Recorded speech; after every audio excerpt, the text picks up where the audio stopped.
আসসালামু আলাইকুম এভরিওয়ান।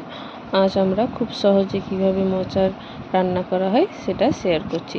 মোচাকে প্রথমে ছাড়িয়ে নিলাম, তারপরে কুচি কুচি করে কেটে নিলাম। কেটে ওটাকে সেদ্ধ করতে বসালাম। তারপরে আলু বেগুন একদিকে বানিয়ে নিলাম। বানানোর পর মোচা সেদ্ধ হওয়ার পরে মোচাকে ছেঁকে নিলাম। ছাকার পরে কুকারে ওটাকে মোচা দিয়ে আলু বেগুন বানানো আলু বেগুন দিলাম। তারপরে ছোলা মশলার মধ্যে আপনার লঙ্কা গুঁড়ো কম করে, হলুদ গুঁড়ো, জিরে ধনে গুঁড়ো, স্বাদ মতো নুন, কাঁচা লঙ্কা দিয়ে জল দিয়ে কুকারে 3-4টে সিটি দিয়ে দিলাম।